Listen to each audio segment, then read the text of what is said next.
యేసుక్రీస్తు నామములో మీ అందరికీ వందనాలు చెల్లిస్తుంటున్నాను. ప్రియ మిత్రులారా, మరొక అవకాశాన్ని దేవుడు నాకు ఇచ్చినందుకు ఆయన పాదాలకు వందనాలు చెల్లిస్తుంటున్నాను. దాదాపు ఒక నెల అయింది ఈ యొక్క సందేశాలు అందించి. కొద్దిగా అనారోగ్య కారణంగా సందేశాలని అందించలేకపోయాము. అయితే దేవుడు ఆయన నమ్మదగిన వాడు. పరిశుద్ధ గ్రంథంలో మీరు నమ్మదగిన వారు కాకున్నను దేవుడు నమ్మదగిన వాడని రాయబడి, మరి విలాప వాక్యములలో దేవుడు ఎంతైనా నమ్మదగిన వాడు అని రాయబడి ఉంది. కాబట్టి మరి ఆయన అత్యున్నతమైన కృపనిచ్చి మరి ఆయన సువార్తను ప్రకటించడానికి నన్ను మరొకసారి నిలబెట్టాడు. ఆయనకు యుగయుగములకు స్తోత్రములు కలుగునుగా కానీ పరిశుద్ధ గ్రంథంలో రాయబడి ఉంది. ప్రియ దేవుని బిడ్డలారా, మరి ప్రపంచ పునర్జన్మందు మనుష్య కుమారుడు అనే యొక్క సందేశాన్ని ఒక చిన్న సందేశంగా నేను మీకు ఇవ్వాలని దేవుని చిత్తమై ఉన్నది. కాబట్టి ఈ సందేశానికి ముందు చిన్న ప్రార్థన చేసుకొని మరి సందేశము విందాం. అందరము కళ్ళు మూసుకున్నట్లయితే ప్రార్థన చేసుకుందాం. మహాదేవ, మహోన్నతుడా, పరిశుద్ధుడైన దేవ, ఈ యొక్క సందేశాన్ని మీరు మీ ప్రజలకు ఇవ్వబోతున్నందుకు స్తోత్రం, వందనాలు. అద్వితీయ సత్యవంతుడైన కుమారుడైన నీవు మరి మాతో మాట్లాడండి, ఈ ప్రజలతో మాట్లాడండి. అప్పుడు మేము జీవము గలవారమై జీవిస్తాము. ముందున్న సమయాన్ని అంతా మీ చేతికి అప్పగిస్తూ యేసు పేరుతో ప్రార్థించి వేడుకుంటున్నాము తండ్రి, ఆమెన్. ప్రియమైన మిత్రులారా, మరి ప్రపంచ పునర్జన్మందు మనుష్య కుమారుడు యొక్క మాట గమనించినట్లయితే అత్యద్భుతంగా ఉంటుంది. మత్తయి సువార్త 19వ అధ్యాయము 28 వచనంలో మనం గమనించినట్లయితే ఇక్కడ ఏమని ఉంటుందంటే, యేసు వారితో, ప్రపంచ పునర్జననమందు మనుష్య కుమారుడు తన మహిమగల సింహాసనం మీద ఆసీనుడై యుండునప్పుడు నన్ను వెంబడించిన మీరు 12 సింహాసనముల మీద ఆసీనులై ఇశ్రాయేలీయుల 12 గోత్రముల వారికి తీర్పు తీర్చెదరు అని రాయబడి ఉంది. ఎంత ఆశ్చర్యకరమైన విషయం అండి ఇది. ఎందుకంటే మామూలుగా అయితే నేను చిన్నతనంలో హిందువుగా ఉన్నప్పుడు మరి పురోహితులు వాళ్ళు అనేక జన్మాలు ఉంటున్నాయి మనుషులకు అని చెప్తుంటున్నారు. కానీ అదంతా చాలా వట్టి మాటలు.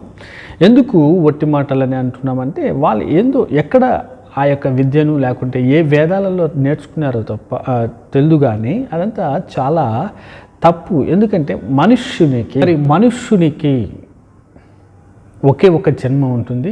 ఆ జన్మలో మరి ఆయన జీవిత కాలంలో, అతని జీవిత కాలంలో తాను చేసిన మరి మంచి చెడులను బట్టి ఈ యొక్క తీర్పు తీర్చడం జరుగుతుంది. ఇక్కడ గమనించినట్లయితే యేసుక్రీస్తు ఒక ప్రత్యేకమైన మాట మాట్లాడుతుంటున్నాడు. ప్రపంచంలో ఏ దేవుడు అంటే, ప్రపంచంలో ఏ దేవుడు లేదు అంటే కొంతమంది అనుకుంటారు, మేము పూజించే దేవుడు, మేము ఆరాధించే దేవుడు, మేము మరి వెంబడిస్తున్న దేవుడు, మేము ఫాలో చేస్తున్న దేవుడు నిజమైన దేవుడు అని అనుకుంటారు. కానీ వాళ్ళు మతము పైన ఆధారపడి ఆ యొక్క దేవుళ్ళను వెంబడిస్తుంటున్నారు. కానీ దేవుళ్ళ పైన ఆధారపడి లేకుంటే దేవుళ్ళను వెతికినప్పుడు దొరికిన నిజమైన దేవుని పైన ఆధారపడి వెంబడిస్తే మరి ఈ సమస్య ఉండేది కాదు. అయితే మనము వాక్యంలోనికి వచ్చినట్లయితే దేవుడు ఏమంటున్నాడంటే, మరి ప్రపంచ పునర్జన్మ అనేది ఒకటి ఉంటున్నది. మనుషులకు పునరుత్థానం అనేది ఎలాగ ఉంటుందో ఇక్కడ ప్రపంచానికి పునర్జన్మ అనే ఉంటున్నది. ఈ యొక్క పునర్జన్మ మరి ఎందుకు ఈ యొక్క పునర్జన్మ అంటే, మరి ఏ క్వాలిఫికేషన్ లేని యొక్క పామరులైన 12 మంది శిష్యులు సింహాసనాలపైన ఆసీనులై 12 గోత్రముల ఇశ్రాయేలీయులకు మరి తీర్పు తీరుస్తారని రాయబడింది. ఎంత ఆశ్చర్యకరమైన విషయం అండి. ప్రపంచానికి ఒక పునర్జన్మ ఉంటున్నది. ఈ యొక్క పునర్జన్మ విషయమై ఎవరు బోధించడం లేదు. ఏదో వాళ్ళు 4 తెలిసి తెలియని మాటలు మాట్లాడి అదే ప్రకారంగా ప్రజలను మరి నడిపిస్తుంటున్నారు. దాదాపు 8 లక్షల పైనే జన్మలు ఉంటాయని చెప్పడము చాలా తప్పు విషయం. ఆ తర్వాత ఇంకా గమనించినట్లయితే, ఇంకా కొన్ని గ్రంథాలలో మనం గమనించినట్లయితే, వాటిని ఎందుకు నేనైతే చూపిస్తుంటున్నానంటే, ఎవడైతే నిజమైన దేవుడో ఆ యొక్క నిజమైన దేవుడిని వెంబడించుకోకుండా వీళ్ళు ప్రజలను మోసపుచ్చుతుంటున్నారు. అందుకే ఈ విధంగా నేను చెప్పాల్సి వస్తూ ఉంది. ఎందుకు మరి మీరు కోపపడకపోయినా, మరి నేను చెప్పదలుచుకునేది ఏంటంటే, మామూలుగా ఇక్కడ గమనించినట్లయితే మనిషికి పునర్జన్మ అంటే పునరుత్థానము ఏ విధంగా అయితే ఉంటుందో, ప్రపంచానికి కూడా పునర్జన్మ అంటే పునర్జననము ఉంటుంది. ఈ యొక్క పునర్జననమందు మరి ఎవరు అక్కడ ఆసీనులై ఉంటారు గమనించినట్లయితే, మరి ఏ గ్రంథాలలో వాళ్ళ యొక్క దేవుళ్ళు ఆసీనులై ఉంటున్నారో లేదో నాకు తెలియదు. కానీ ఇక్కడ గమనించినట్లయితే మరి ప్రపంచ పునర్జన్మ మందు మనుష్య కుమారుడు అని రాయబడింది. ఈ యొక్క మనుష్య కుమారుడు అనే మాట ఏ గ్రంథంలోనూ రాయబడలేదు. ఈ యొక్క మనుష్య కుమారుడు అనే మాట ఏ గ్రంథంలోనూ రాయబడలేదు. ఒకవేళ అలా రాయబడి ఉంటే ఈ యొక్క ప్రజలు ఆ గ్రంథాలను తరచి పరిశీలించి ఆ యొక్క దేవుని కనుగొనేవాళ్ళు. కానీ ఇక్కడ పరిశుద్ధ గ్రంథంలో మరి మత్తయి సువార్త 19వ అధ్యాయము మరి 28వ వచనములో మనుష్య కుమారుడు, దాని ముందు ప్రపంచ పునర్జననమందు అని రాయబడింది. ఎందుకు క్రైస్తవులందరూ సువార్త ప్రకటించవలసి ఉంది? క్రైస్తవులందరూ మతోన్మాద వ్యవస్థతో పోరాడుతుంటున్నారు. ఎందుకు వీళ్ళు అంత పోరాడినా ఈ యొక్క క్రీస్తు జన్మించి ఇప్పటికీ 2000 సంవత్సరాలు దాదాపు పైన అయినా 2000 సంవత్సరాల పైన అయినను ఇంకనూ ఈ యొక్క మా సహోదరులు మా యొక్క పెద్దలు బోధకులు సువార్త ఎందుకు ప్రకటిస్తుంటున్నారంటే, ప్రపంచానికి ఒక పునర్జననం ఉంది. ఆ జననములో ప్రతి ఒక్క వ్యక్తి, ప్రతి మానవుడు మరి పాల్గొనిన తర్వాత అతనికి మరి యేసును నమ్మిన ప్రతి ఒక్కరికి శాశ్వత జీవితము అనేది ఒకటి ఉంటున్నది. కాబట్టి ఈ యొక్క శాశ్వత జీవితానికి పౌరులుగా చేయడానికి లేకుంటే వారసులుగా చేయడానికే ఈ యొక్క నిజమైన క్రైస్తవులు పోరాడుతుంటున్నారు. కాబట్టి సువార్త చెప్పవలసి ఉంది. సువార్త చెప్పటం వల్ల వీరి యొక్క టైము, ఎవరైతే సువార్త చెప్తుంటున్నారో వారి యొక్క టైము, వారి యొక్క కష్టము వ్యర్థమవుతుంది తప్ప, మరి వారు వ్యర్థము అయినా పర్వాలేదు, ఇతరులను రక్షించుకుంటామనే మార్గంలోనే సువార్త చెప్తుంటున్నారు. కాబట్టి ఈరోజు వాక్యం వింటున్న నీకు ఈ సందేశము ఎందుకు చెప్తుంటున్నానంటే, ప్రపంచ పునర్జన్మ ఒకటి ఉంటున్నది.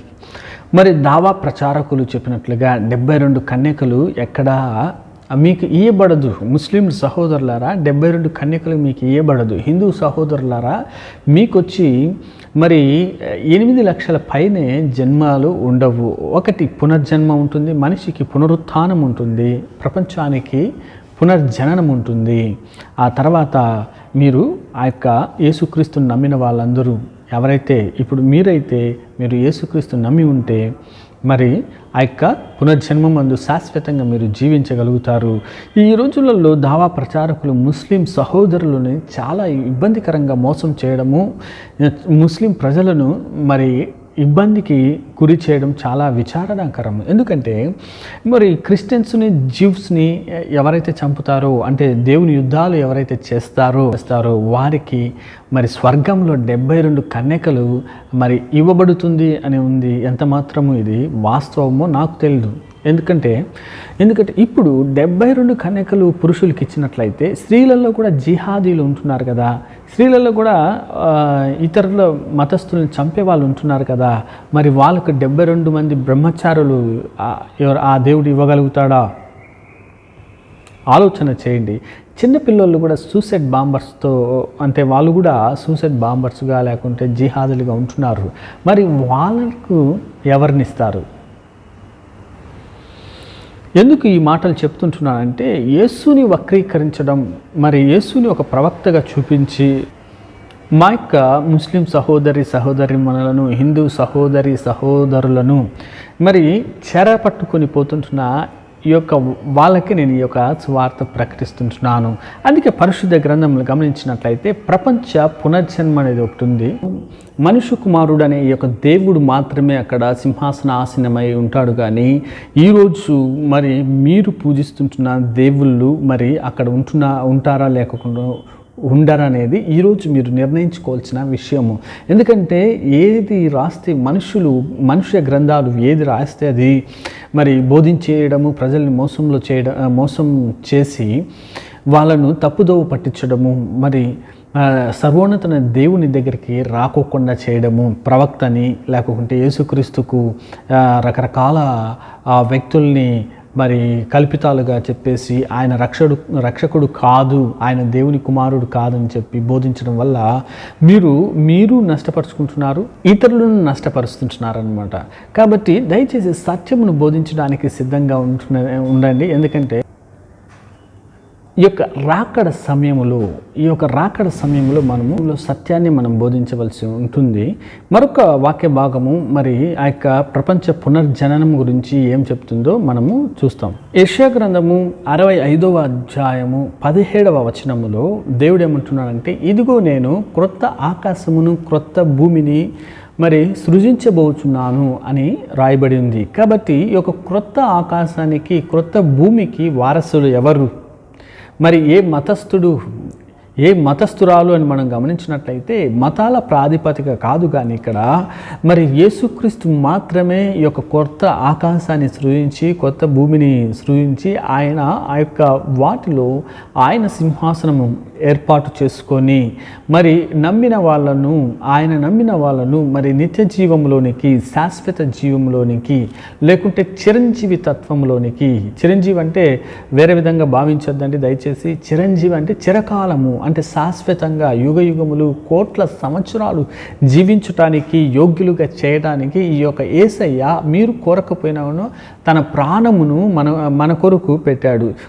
కాబట్టి మరి ఈ యొక్క ప్రాణమును పెట్టిన యేసయ్య దగ్గరికి నువ్వు ఎంత మాత్రం వస్తుంటున్నావు? దయచేసి ఈ యొక్క దావా ప్రచారకులు కానీ మరి ఈ యొక్క మతోన్మాదులు కానీ మరి హిందుత్వమును గురించి మాట్లాడే యొక్క వ్యక్తులు కానీ ఈ లోకం వరకే మీకు మరి వాళ్ళు మాట్లాడగలుగుతారు. కానీ ఆ లోకంలో మీకు ఎలాంటి సహాయము చేయలేరు ప్రియ దేవుని బిడ్డలారా, లేకుంటే ప్రియ స్నేహితులారా. ఎందుకు సహాయం చేయలేరంటే వాళ్ళ యొక్క సహాయం వాళ్ళకే అందదు. ఎందుకంటే వాళ్ళు అసత్యంలో ఉంటున్నారు కానీ సత్యవంతుడైన దేవుణ్ణి వెతకక ఉంటున్నారు. ఈరోజు నువ్వు సత్యవంతుని దేవుడిని వెతుకుతూ ఉంటే ఆ దేవుడు యేసుక్రీస్తు మాత్రమే అని నేను బుద్ధి చెప్తుంటున్నాను. ఎందుకంటే మరొక వాక్య భాగాన్ని మనం గమనించినట్లయితే ఈ యొక్క విషయాలు ఇంకా మనకు స్పష్టముగా అర్థమవుతుంది. రండి ఆ యొక్క వాక్య భాగాన్ని మనం చదువుకుందాం. యెషయా గ్రంథము 66వ అధ్యాయము 22వ వచనంలో ఏమని వ్రాయబడి ఉందంటే, ఇదిగో నేను సృజించపు క్రొత్త ఆకాశము క్రొత్త భూమి లయము కాక అంటున్నాడు. అంటే అర్థం ఏంటి? ఇక్కడ మనం గమనించినట్లయితే ఇప్పుడు మనం ప్రస్తుతం ఉంటున్న ఈ భూమి లయమైపోతుంది. దేవుడు ఈ భూమిని లయము చేయబోతున్నాడు. లయము ఖచ్చితంగా అవుతుంది. నీవు ఎన్ని టెక్నాలజీలైన వాడు, నీవు ఎంత మతోన్మాదిగానా ఉండు, నీవు ఎంత హేతువాదిగానా ఉండు, నువ్వు ఎంత నాస్తికుడిగైనా ఉండు, నువ్వు ఎంత గొప్ప సైంటిస్టుగా ఉండు, నీవు ఎన్ని పదవులన చేపట్టు, నీవు బాగా ఆర్ఎస్ఎస్లో కావచ్చు, కమ్యూనిస్టులో కావచ్చు. నేను ఎందుకు అంటున్నానంటే దేవుడిని నమ్మని వాళ్ళ గురించి మాట్లాడుతున్నా. అయితే ఒకటి మాత్రం నీకు తెలవాలా, ఏదంటే ఈ యొక్క భూమి నాశనం అయిపోతుంది. మిక్కుటమైన వేండ్రముతో, మహాశబ్దముతో, ఆ తర్వాత పంచభూతములు లయమైపోతాయని రాయబడింది. చాపలాగా చుట్టి దేవుడి దాన్ని లయము చేస్తాడని రాయబడింది. ఎందుకంటే దేవుని దృష్టికి ఈ యొక్క భూమి ఒక చిన్న రేణువులాగా ఉంది, చిన్న ఇసుక రేణువుతో సమానం అన్నమాట. అయినా ఎందుకు ఈ భూమికి ఇంత ప్రాధాన్యత అంటే ఈ ఆయన స్వరూపమందు ఆయన పోలిక చొప్పున మనవల్ని దేవుడు ఏర్పాటు చేసుకున్నాడు. కాబట్టి మనవల్ని ఇక్కడ ఉంచాడు. కాబట్టి జీవించటానికి ఈ యొక్క భూమికి అంత ప్రాధాన్యత ఉంది. ఇతర గ్రహాలలో ఇంకా భూమి నుండి దూరపు గ్రహాలలో మనలాంటి వ్యక్తులు ఉంటున్నారు. కానీ అయితే బైబిల్ ప్రత్యేకంగా ఏమని చెప్తుంటున్నదంటే, దేవుడు తన స్వరూపమందు తన పోలిక చొప్పున మనల్ని సృష్టించాడని రాయబడింది. ఈరోజు తన పోలిక చొప్పున తన స్వరూపమందు సృష్టించుకున్న దేవుని నువ్వు ఆరాధిస్తున్నావా? దేవుని నువ్వు కనుగొన్నావా? ఆ దేవునికి నువ్వు నమస్కారం చేస్తున్నావా? ఆ దేవునికి నువ్వు పూజిస్తుంటున్నావా? ఆ దేవునితో నువ్వు మాట్లాడుతుంటున్నావా అన్నదే ముఖ్యమైన విషయం అన్నమాట. ఆ దేవుని నువ్వు వెతుకుతుంటున్నావా నీ కష్టంలో? నీకెందుకు కొన్ని సందర్భాలలో కష్టం కలుగుతుంటున్నది? మరి నీకెందుకు కొన్ని సందర్భాలలో ఇబ్బంది కలుగుతుంటున్నదంటే, ఆ దేవుణ్ణి, నిన్ను సృష్టించిన దేవుణ్ణి వెతకటానికే ఈ విధంగా కలుగుతున్నది. అందుకే పరిశుద్ధ గ్రంథము యెషయా గ్రంథము 66:22లో ఏమని రాయబడి ఉందంటే, నేను సృష్టించిన భూమి లయము కాక అని రాయబడింది. మరి లయము కాక అన్నప్పుడు అది శాశ్వతంగా దేవుడు దాన్ని అలాగే ఉంచుతాడు అని రాయబడింది. ఎందుకంటే అక్కడ పాపం ఉండదు, చెడుతనం ఉండదు. మరి ఇక్కడ పరిశుద్ధత లేకుండా ఈ భూలోకంలో మిక్స్ అయిపోయిందనమాట.